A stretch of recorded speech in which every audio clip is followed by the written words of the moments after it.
নমস্কাৰ প্ৰিয় দৰ্শকসকল, মে' মাহৰ ৰাশিফলৰ শিতানলৈ সকলোকে স্বাগতম জনাইছোঁ।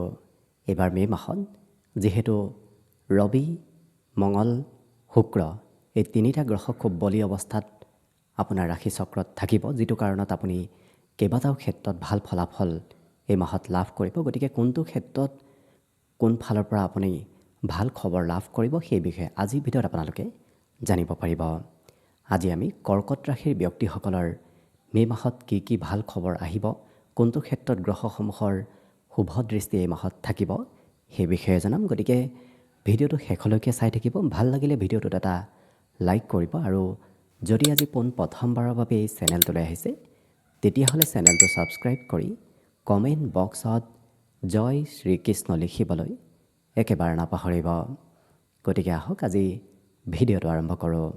এইবাৰ মে' মাহত কৰ্কট ৰাশিৰ ব্যক্তিসকলৰ কৰ্মক্ষেত্ৰত এক বিশেষ পৰিৱৰ্তন আহিব ধৰিব, কাৰণ আপোনাৰ ৰাশিৰ কৰ্মৰ অধিপতি গ্ৰহ মঙল গ্ৰহ এইবাৰ মে' মাহত আপোনাৰ কৰ্মস্থানত স্বগৃহী হৈ থাকিব। যেতিয়াই গ্ৰহসমূহ স্বগৃহী হয় অৰ্থাৎ নিজৰ ঘৰত স্থিতি হয় তেতিয়াই সেই ঘৰখনৰ সদায় বৃদ্ধি কৰে। গতিকে আপোনাৰ কৰ্মস্থানৰ এই মাহত বৃদ্ধিৰ পূৰ্ণ যোগ দেখা পোৱা গৈছে, কাৰণ ইয়াৰ লগে লগে আপোনাৰ বৃহস্পতি গ্ৰহৰ স্থিতিও যিহেতু সবল হ'ব গৈ আছে। গতিকে আপুনি নিশ্চয় কম দিনৰ ভিতৰত ভাল খবৰ, ভাল ফলাফল এই মাহত লাভ কৰিব।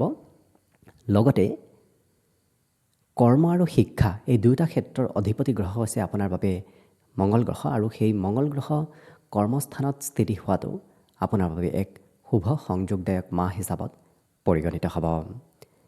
লগতে আপুনি চৰকাৰী কৰ্মৰ যদি প্ৰস্তুতি চলাই আছে, এই মাহটো আপোনাৰ বিশেষকৈ 15 মে' তাৰিখলৈকে এক ভাল শুভ সংযোগদায়ক, কাৰণ সেইখিনি সময়ৰ ভিতৰত ৰবি আৰু মঙল দুয়োটা গ্ৰহ যিহেতু আপোনাৰ কৰ্মস্থানত স্থিতি হ'ব, আৰু যেতিয়াই ৰবি, মঙল, বুধ এই তিনিটা গ্ৰহৰ একেলগে সংযোগ হয় তেতিয়া চৰকাৰী ক্ষেত্ৰৰ ফালৰ পৰা লাভালাভৰ পৰিমাণ খুবেই বেছি হৈ পৰে। গতিকে এই মাহত 15 মে' তাৰিখলৈকে আপোনাৰ এক বিশেষ শুভ সংযোগ চৰকাৰী ক্ষেত্ৰত দেখা পোৱা গৈছে।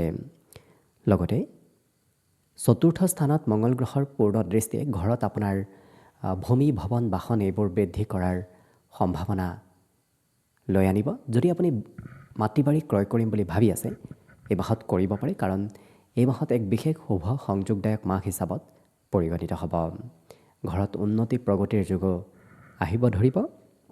লগতে শিক্ষাস্থানত মঙল গ্ৰহৰ যিহেতু পূৰ্ণ দৃষ্টি এই মাহত থাকিব, যিটো কাৰণত আপুনি লক্ষ্য কৰিব আপোনাৰ পঢ়া শুনাৰ ক্ষেত্ৰত আত্মবিশ্বাস, বিশেষকৈ মনোবল, আত্মবিশ্বাস এইবোৰ মঙল গ্ৰহই সদায় বৃদ্ধি কৰে। গতিকে শিক্ষাস্থানত মঙল গ্ৰহৰ পূৰ্ণ দৃষ্টিয়ে এই মাহত পঢ়া শুনাত মনোবল, সাহস এইবোৰ বৃদ্ধি পাব। প্ৰেমৰ ক্ষেত্ৰতো ঠিক একেদৰে কিছু এই ৰাশিৰ ব্যক্তিসকলক এক্টিভ থকা এই মাহত দেখা যাব। গতিকে লক্ষ্য কৰিলে প্ৰায় প্ৰতিটো ক্ষেত্ৰত মঙল গ্ৰহই এই মাহত আপোনাক শুভ ফল নিশ্চয় প্ৰদান কৰিব।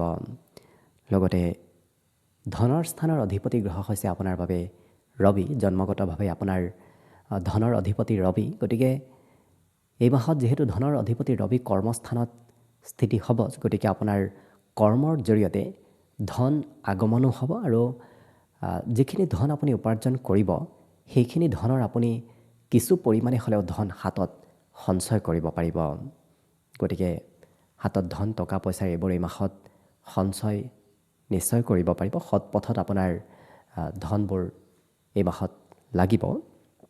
লগতে ৰবিৰ দৃষ্টি যিহেতু চতুৰ্থ স্থানত আছে, গতিকে আপোনাৰ পিতৃয়ে এই মাহত ঘৰত কিবা নতুন সম্পত্তি, নতুন কিবা বয় বস্তু ক্ৰয় কৰি অনাও দেখা যাব। গতিকে পিতৃৰ উন্নতি প্ৰগতি, পিতৃৰ জৰিয়তে ঘৰত সম্পত্তি বৃদ্ধিৰ সম্ভাৱনা আহি পৰিব।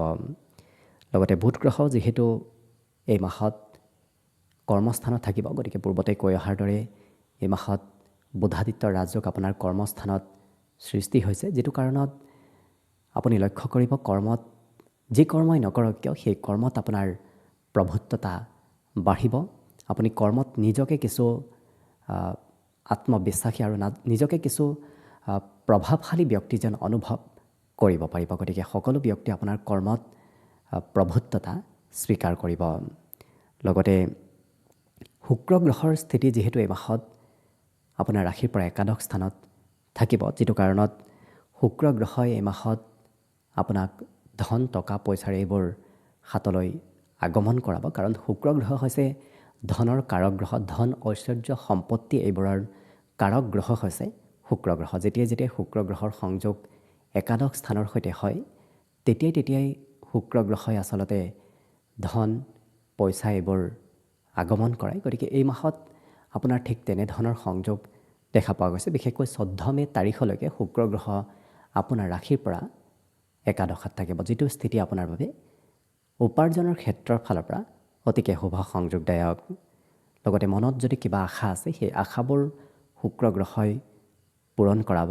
সেয়া প্ৰেমেই হওক, বৈবাহিক সম্পৰ্কই হওক, আৰ্থিক ক্ষেত্ৰতে হওক। এই তিনিওটা ক্ষেত্ৰত যিহেতু শুক্ৰ গ্ৰহৰ প্ৰভাৱ যথেষ্টখিনি থাকে, গতিকে সেই তিনিটা ক্ষেত্ৰত শুক্ৰ গ্ৰহই আপোনাক শুভ ফল নিশ্চয় প্ৰদান কৰিব।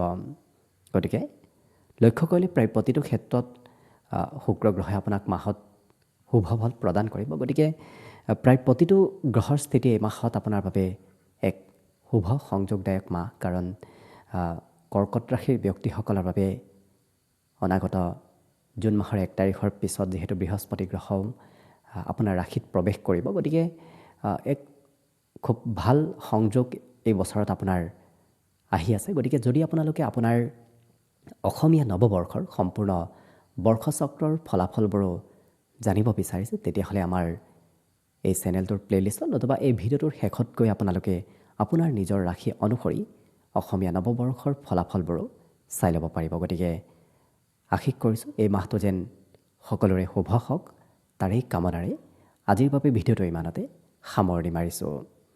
ধন্যবাদ।